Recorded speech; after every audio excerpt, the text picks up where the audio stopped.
maître de conférence à la retraite dans le laboratoire Sisyphe, qui est un laboratoire d'hydrologie de l'université Pierre-Marie Curie. Alors je vais présenter des données sur l'état de la consommation énergétique dans le monde, hein, depuis 1960. Et à partir de là, je rejoindrai par une voie détournée des choses qui ont été présentées dans le film de notre ami, dont je n'ai pas le nom, mais enfin ça fait rien, sur les notions d'épuisement des ressources, de la raréfaction, ce qui est particulièrement marqué pour le pétrole. Et puis j'aborderai quelques considérations sur les gisements entre guillemets de gaz de schiste, un petit peu la fracturation hydraulique et j'appliquerai ça au permis de Montélimar, qui est un des 3 permis qui a été annulé, abrogé, hein, qui est le permis détenu par la compagnie Total. Donc alors là, je fais voilà. Donc là, le transparent, c'est pour la... Voilà, c'est ce tableau qui est particulièrement aride, hein, mais qui a quand même beaucoup de sens. Donc sur la verticale, la colonne de gauche, vous voyez les différentes ressources énergétiques. À mon avis, dans la ligne autre, entre parenthèses renouvelables, les chiffres sont insuffisants parce qu'il manque une consommation énergétique traditionnelle sur la Terre entière, hein, qui est la consommation du bois, et qui représente quand même pas mal de choses. Alors on va les prendre une par une.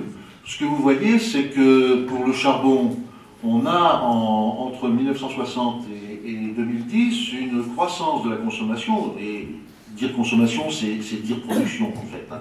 Les choses sont identiques, qui est dans un facteur, la consommation a augmenté dans un facteur 3.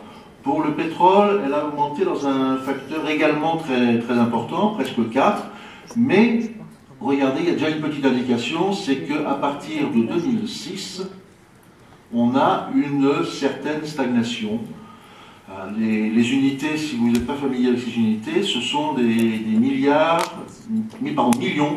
de tonnes équivalent de pétrole. Capacité énergétique équivalente à une tonne de pétrole. Le gaz naturel a subi une très forte croissance, ça tout le monde le sait, hein, avec une multiplication de la production par plus de 8. L'électricité, pour des considérations sur lesquelles je ne vais pas m'expliquer, j'ai associé l'hydroélectricité, qui est un exemple d'énergie renouvelable, à l'électricité d'origine nucléaire. Donc vous voyez qu'on a eu un très fort essor de ces énergies, disons au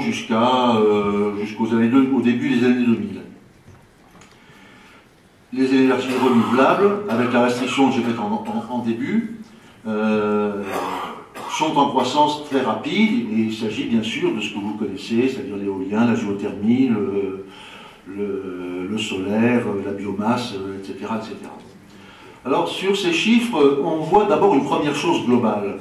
C'est quand on ajoute ça, plus ça, plus ça, plus ça, on voit que la consommation énergétique mondiale n'arrête pas de croître.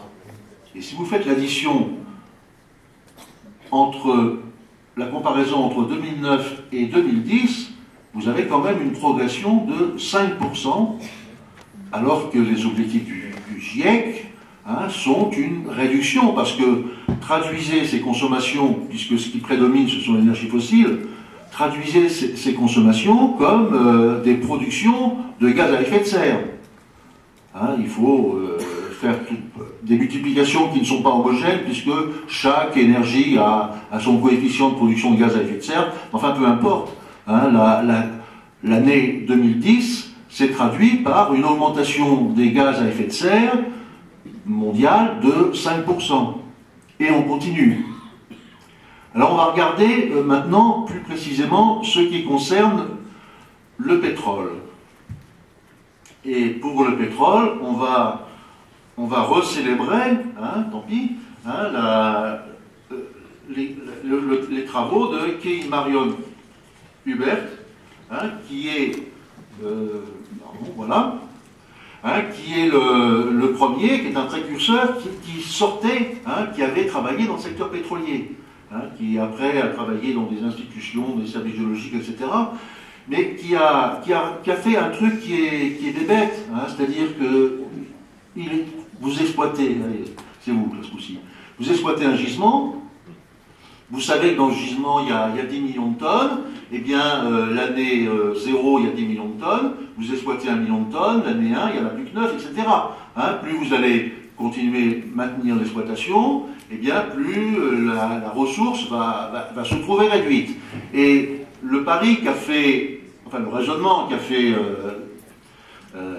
Marion Hubert, c'est de dire ce qui est valable pour un gisement, eh bien, est valable pour une province, est valable pour un pays et éventuellement est valable pour le monde.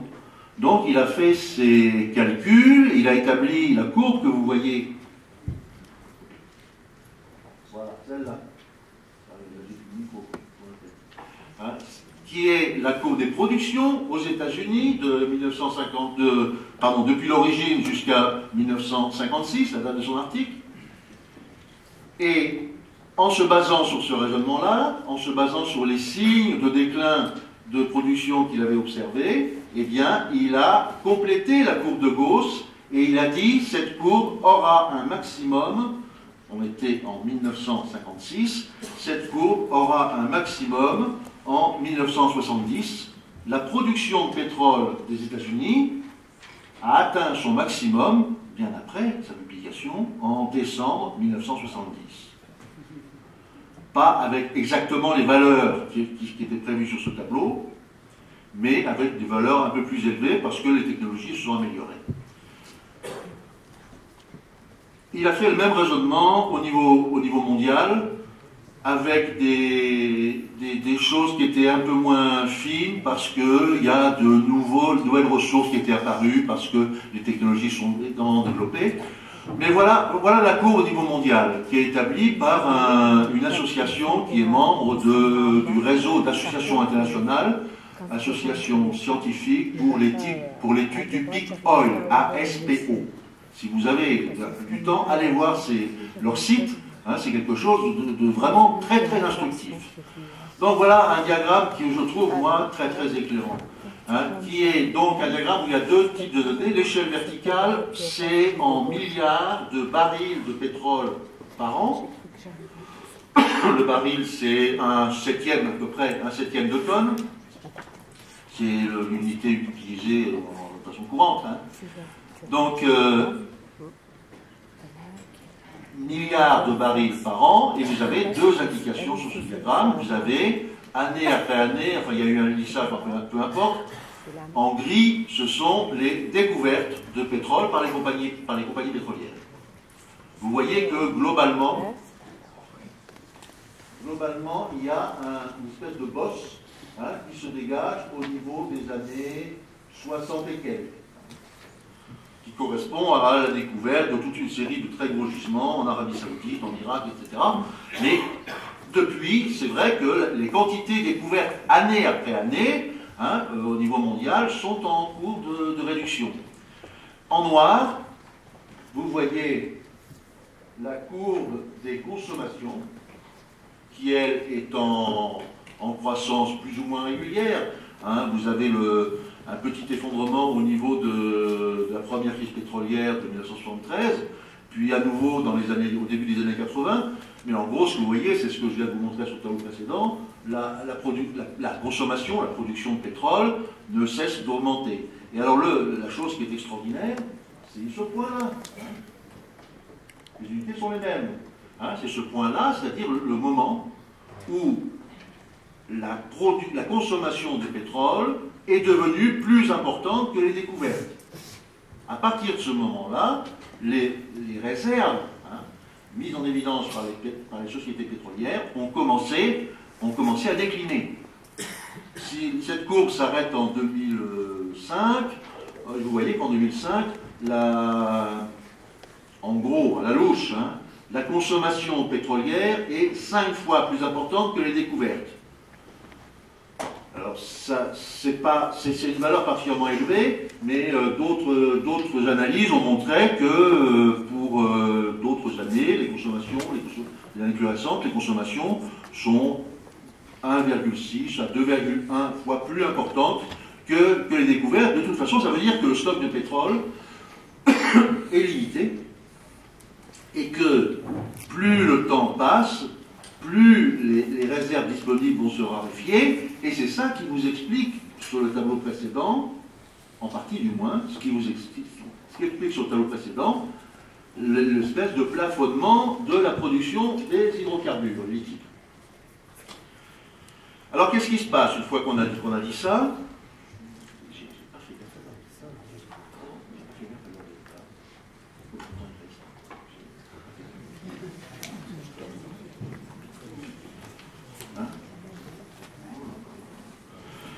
Bien. Pour les sociétés qui sont en charge d'assurer l'exploitation et la distribution du pétrole, ça c'est un très gros problème. C'est un très gros problème par rapport auquel ils vont répondre de différentes façons. Alors première façon, ça va être de mettre en évidence de nouvelles zones sur lesquelles on va pouvoir prospecter. Alors quelles sont ces nouvelles zones? Il y en a qui sont, faciles à imaginer.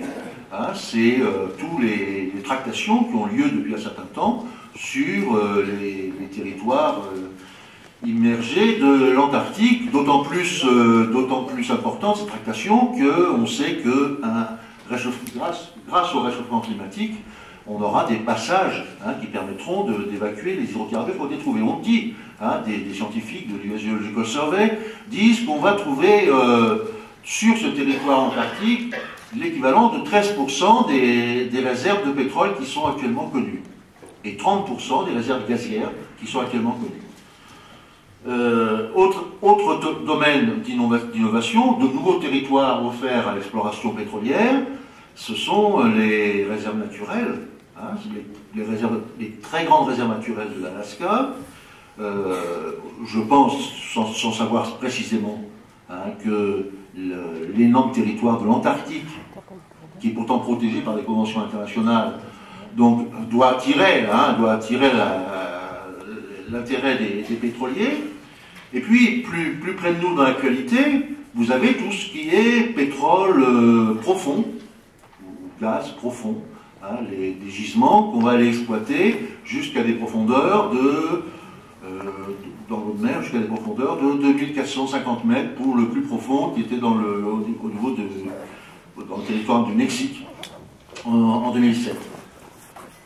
Ce qui, pour ce sujet comme pour les autres, c'est que plus on va chercher du pétrole ou des hydrocarbures gazeux difficiles à prendre, et bien plus les investissements vont être importants, donc finalement ça coûtera cher, plus il faudra dépenser de l'énergie pour obtenir de l'énergie, c'est-à-dire le coefficient d'énergie qu'on récupère va forcément diminuer, et plus les risques vont devenir importants. Vous avez en mémoire l'accident qui s'est produit au Mexique, où un forage qui était terminé, c'est-à-dire qu'on avait descendu un tube d'acier, on avait cimenté ce tube d'acier aux roches encaissantes, et on allait le fermer. Eh bien, il y a eu une éruption de gaz et d'huile qui a mis le feu à la plateforme, et vous avez eu un dégagement d'hydrocarbures liquides de l'ordre de 500 000 tonnes, et également en équivalent pétrole de l'ordre de 200 000 tonnes de gaz qui se sont échappés dans l'atmosphère. Donc des catastrophes qui sont très importantes à la mesure, là on se rapproche un peu des technologies nucléaires, c'est-à-dire que ça doit être extrêmement sécurisé, mais quand ça ne marche pas, la catastrophe, elle devient extrêmement importante. Deuxième grand volet qui est offert aux pétroliers pour maintenir leur production, c'est ce qu'on appelle la récupération. La récupération, c'est le fait que quand on exploite un gisement, eh bien, on ne récupère qu'une partie du pétrole contenu. Ce qui veut dire qu'il y a à peu près une quarantaine d'années, on récupérait 20% du pétrole dans le gisement, et les pétroliers ont l'objectif de récupérer 50% du pétrole contenu dans le gisement. C'est un chiffre très très important, parce que si on applique 50% par rapport à 20%, eh bien on a des tonnages qui vont apparaître, qui seront... Je ne suis pas certain que ça marche, mais ça c'est pareil. Hein, la récupération assistée se fait avec l'injection d'eau et l'injection de produits qui ont pour fonction de fluidiser le pétrole et lui permettre de sortir. La troisième grande famille de travaux qui permettrait de desserrer l'étreinte, c'est ce qu'on appelle les ressources non conventionnelles. Donc là, je me rapproche du sujet. Hein, je vais commencer par les sables bitumineux, dont on a un exemple d'exploitation qui est pharaonique, c'est les gisements de l'Athabasca. Dans l'Athabasca, c'est dans l'état de l'Alberta, au Canada, il y a un bassin de 140 000 km². Je ne sais pas si vous avez des chiffres en tête, mais c'est une superficie très très importante, couverte par la forêt boréale et les tourbières, hein, dans lesquelles on a des couches qui sont imprégnées de bitume pratiquement solide. Il y a des concessions sur à peu près la moitié de la surface, et on exploite ces sables bitumineux, on les exploite par des technologies qui sont classiques, c'est-à-dire l'exploitation en carrière.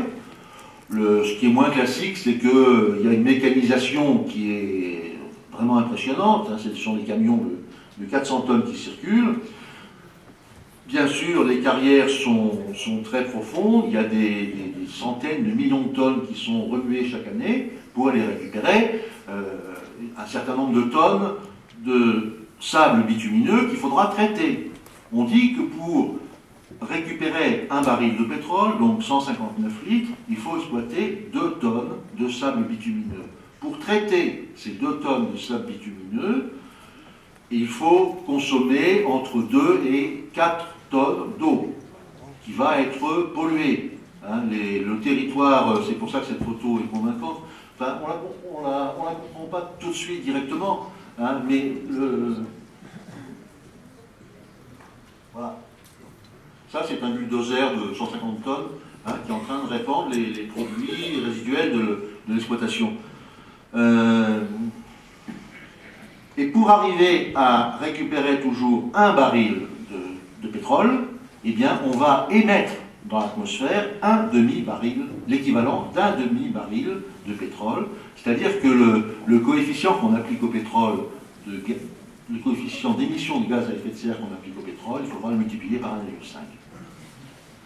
Et donc on arrive avec un rendement énergétique faible, hein, c'est-à-dire l'énergie dépensée par rapport à l'énergie récupérée est faible, le milieu naturel est considérablement détruit, et la conséquence de ça, c'est que le Canada a été signataire des accords de Kyoto, et il avait prévu une réduction de ses émissions de 6% à l'horizon 2020, et en 2005, ils étaient déjà, non pas à moins 6, mais à plus. Je ne retrouve pas la ligne.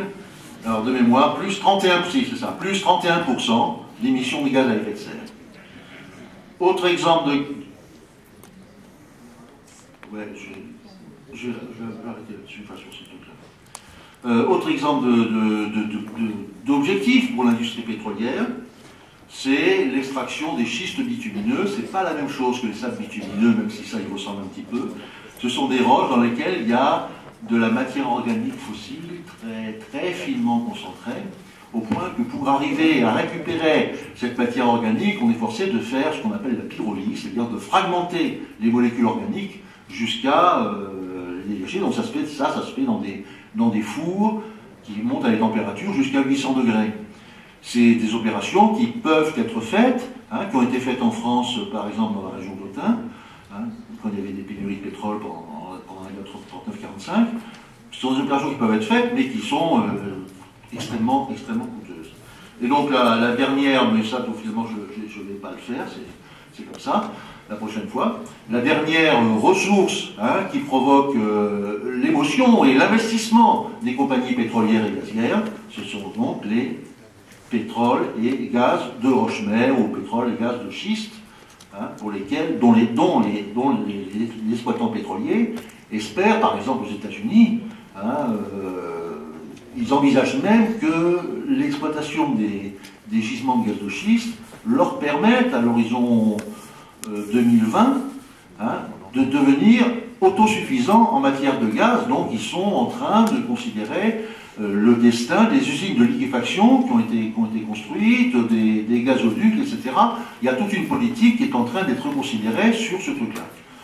Bon, je vais arrêter là, je vais juste dire un mot.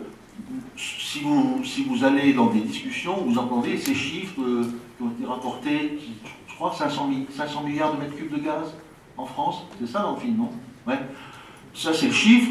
Vous savez comment on connaît les réserves de gaz en France? On les connaît en lisant en allant sur les sites américains. C'est-à-dire que les experts américains ont évalué les quantités de gaz partout dans le monde. Mais c'est des chiffres qui n'ont aucune valeur, mais vraiment aucune valeur. C'est même pas la peine de commencer à fantasmer là-dessus. Les rapports qui ont été produits au printemps dernier sont des rapports qui sont pratiquement des œuvres faussaires sur ce sujet-là. Parce qu'une réserve, un tonnage ou une quantité, ça dépend d'une teneur, ça dépend d'un volume, ça dépend ça dépend de la proportion de ce qui sera récupéré. Et sur ces trois domaines-là, on n'a aucune... Je ne dis pas ça parce que je trouve qu'ils font pas bien leur travail, mais c'est la réalité.